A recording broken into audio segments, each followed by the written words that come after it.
Let's see what a difference a year makes for CEX pricing. Time to check last year's prices to this year's prices. Welcome to PS Too Many Games. PS Too Many Games.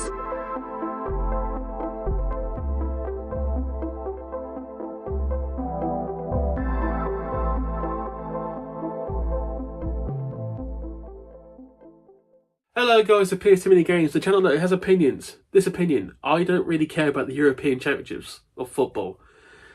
It's happening. Yay! And this is coming from a man who supports Newcastle United since the early 90s. Maybe it's me, but I think there's far too much football on television these days. When you get too much of a good thing, you start to resent it. Maybe I'm in the minority of this, but I'm getting sick of football. I really am. Anyway, back to reality.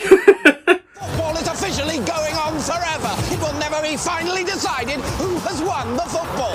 There is still everything to play for and forever to play it in. So that's the football coming up. Watch it. Watch the football. Watch it. Watch it. It's going to move. Watch the football. It's football.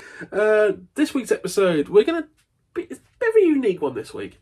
So we're basing this on last year. So roughly last May, so about 13 months ago, I did my first price comparison episode of CEX prices from month to month. And it was just one of those throwaway episodes. But I thought it'd be quite unique to go look at that episode and see the difference in prices from last year to this year on the same games. For a point of criteria, if you will. I will obviously, somewhere in the bottom of this episode, we'll put the episode cut out so anyone who wants to see last year's episode to see the difference. So that's my point of criteria. But obviously I've written everything down, and let's just say the games that I went through last year, some of them have changed significantly in price, up and down, but majority up. Let's just say CEX pricing has got some questionable choices.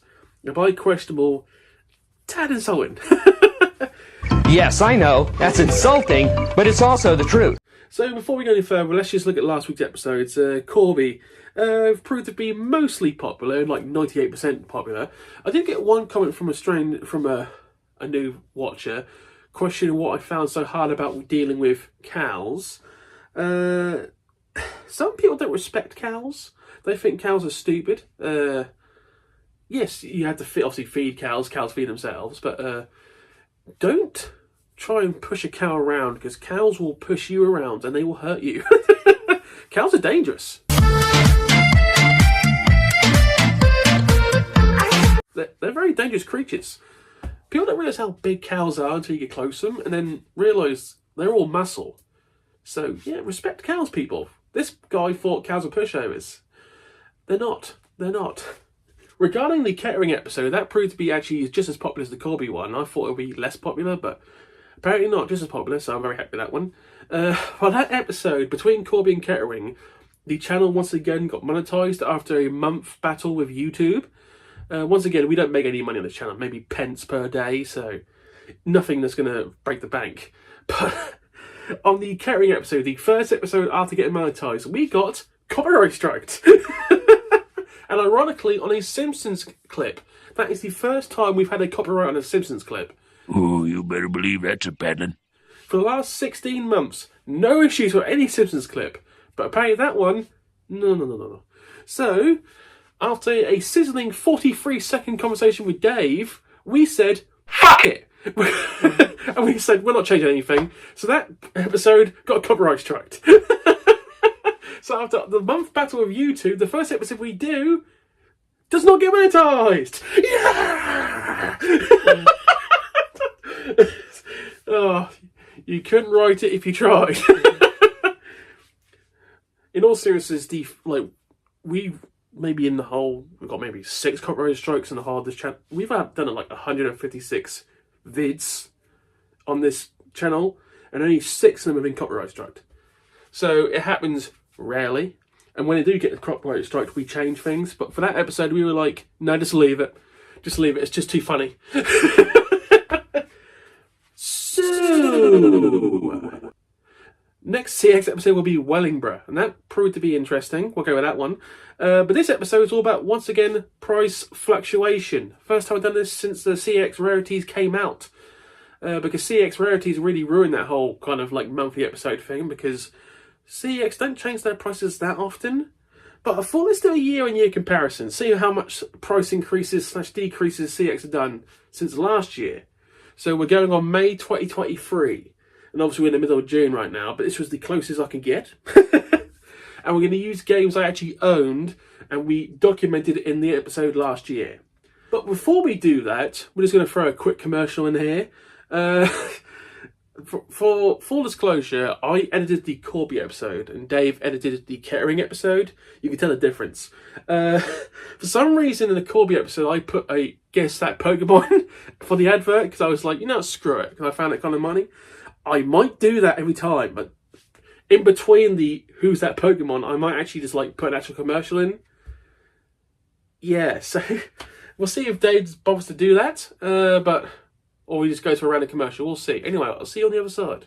Who's that Pokemon? Charmander! It's Uncle Ben. And we're back. Yeah. Let's get to it, shall we? Let's start off with the games that actually come down in price. These are games that are not worth what they were last year. Armored Core 3. Last year you would have paid £60 for this. I'm basing, by the way, all these prices are based on manuals. So rarities with manuals. We'll go with that one. So last year you would have paid £60 for this. This year you would have paid £45. So this has come down, let's do some mathematics, between 20 and 30%. Yeah. So it's not a bad decrease. I don't know why Armored Core 3 has come down significantly, but it has. So for those who have not got the game yet, I would probably get it sooner rather than later, because it probably will go back in price. I know at one point it was down to like 35 quid, but then the CX Rarities turned up and they gave them an excuse to increase every game's price. Because of manuals, yeah. Another game that came down significantly over the last year is Steamboat Chronicles. Last year in May, you would have paid about £55 for this. You're paying less than £40 for this easily, with manual. Very good RPG, by the way. I would recommend to anyone who's willing to give it a try. Obviously, Japanese anime look, spiky hair, recommended, but I would buy it now. Buy it once again. Last 6 months is, I think it's between 30 and 40 quid. I'm making it up, I think, roughly from memory, but yeah, it's come down. So once again, not all games go up in price. Some games come down significantly, and this is one of them. Simple as that. So there wins in theory. Persona 3, for instance, you would have paid £82 for this. It's now only £75. But this has gone down significantly and then come back up. At one point, it's like 50 quid. So you've probably missed out on the best chance to buy this. You can pay £75 for this with manual, but it's still cheaper than it was last year, mainly because of the remake came out. So same. By the way, obviously as we speak, Paper Mario: The Thousand Year Door had a remake in the last month. That's starting to come down. Probably the lowest it's been for some time. I think you might get it for like 80 quid now, the GameCube version. So I would probably grab that shit, the GameCube, sooner rather than later, because it's been over £100 for many a year. So just a little tip. Penis! I've owned it since I was a boy. Then there are games that are just basically stagnated. Silent Hill Origins, you were paying 98 for last year, you're going to pay 95 now. So literally it's lost 3 quid. So what you find is the Silent Hill games, they're pretty much going to stay the same rough price, between 50 and 60 quid for like 2, 3 and 4, and like 95 to 100 for this. So Silent Hill games are always going to have that stagnation. Obviously, I picked this as my favourite Silent Hill. I got some flack for that one. Just an opinion, man. I like this game. I like all of them, to be honest. I like them all. Really, really do. What have people, before we go any further, because I've got so many games, I've played so many PS2 games, my memory is starting to fade, and now I'm in getting middle-aged time. Certain things I forget, and when I went to, I think, Oxford, there was someone who was quoting like Silent Hill things at me, Silent Hill 2, like stuff, and I completely forgot, because I hadn't played it for some time. So some people might look at me, it's like, has he played Silent Hill 2? I have played a lot of games. I've played a lot of games, but I can't remember everything. I really can't. I've got to that point now. I mean, I own a shitload of games. And some of these games I've played before, and I've literally forgotten I've played them. That's happened. I play one game at a time. I try to keep focused, but sometimes you forget the best games. And sometimes, like, games from your childhood, you forget you played them, and you buy them like 10 years later. It's like, oh my god, it was that game! Yeah, that's happened to me now already. I just had that one of those moments, because since last year, since May, we've bought so many I mean, since the start of this channel, I think I've bought 300 games plus. Which sounds like it's not much in 15 months, but it is when you're trying to find everything, so... Yeah. But the amount of, like, expensive games I've bought, of a kind, has changed dramatically. Obviously for better purposes, but looking at my rack, because as everyone knows, I keep my most expensive games on the rack. There's like 40 of them in there. The amount of games I've gained in the last year, for like expensive-wise, I've made some good progress, which is a good thing. But obviously, trying to speak about games I used to own from last year, there aren't that many. But what you find is now the games I did own have gone up in price, and we'll see how much now. We'll start with Persona 4. You would have paid £35 last May, like 2023 May. Year on, you're paying 50. So this has gone up. Do the mathematics. Good lord, my brain's just dying, people. I'm so sorry. You pay about 30% more for this, so £15 more. Reasonable increase in a year. Satisfactory increase? That's debatable. 90% for Marvel vs. Capcom 2. May 2023, you would pay 35. Now you're paying £50 minimum. But this is a good game. Just like, obviously, well, to be fair, so is Persona 4, but this is one of my favourite games. This still slaps to this day. Reference for the youngsters? I don't know what that means. Then there are some games that have increased significantly in price. Last year, Castlevania with the manual would have cost you 40 quid. Now you're paying 65. So that is literally like a 50% increase on what it was worth last year. I mean, £25 increase from £40. I mean, you can do the mathematics. Literally 5/8. So we're doing, let's say 5/8 to the mathematics. 62.5. Good lord, 62.5% increase.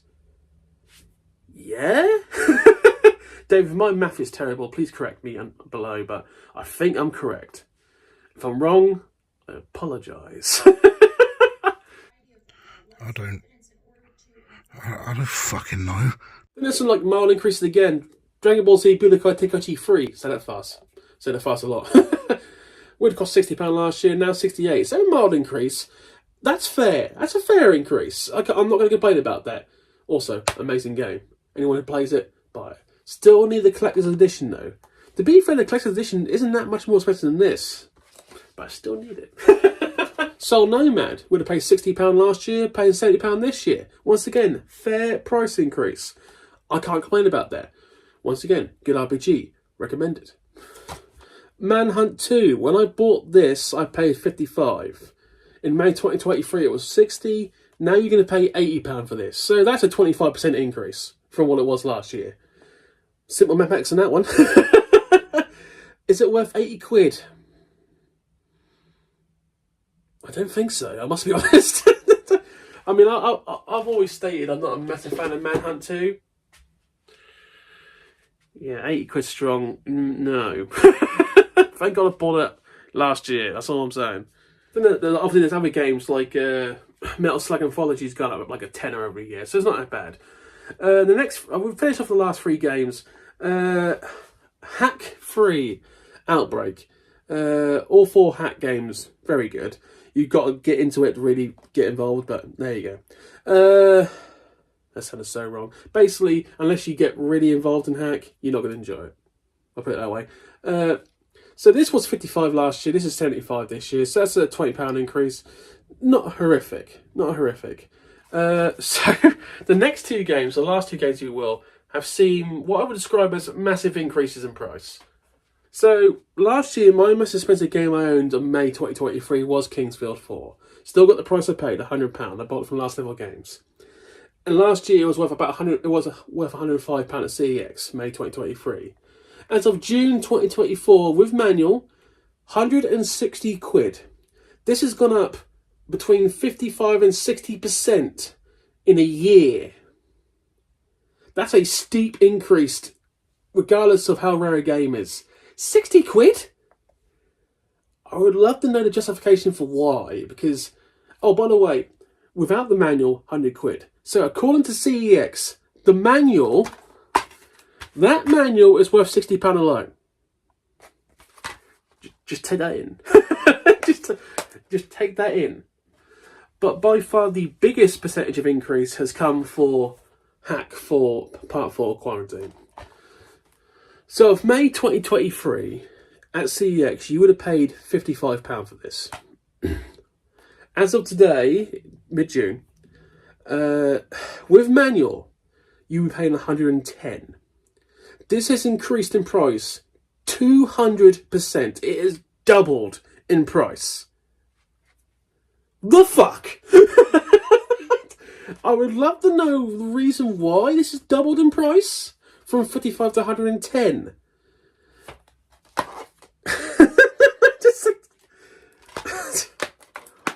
The justification for that needs to be pretty strong. If someone could give me a genuine valid reason why this would double in price in a year, I would greatly appreciate that, because I honestly don't have a clue.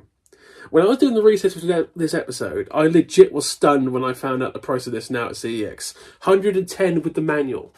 £55 it would have been last year. That's ridiculous. Obviously, the top end games have all gone up massively, but I don't own those, so I can't really give you an honest price from last year. But obviously the top end, we're talking obviously the top 4 games of Rule of Rose, Report from Michigan, Quan, and the rarest one, which I've never seen, Gun Club, which is basically an American game you only can get in Italy. They've gone up massively because CEX can get away with that.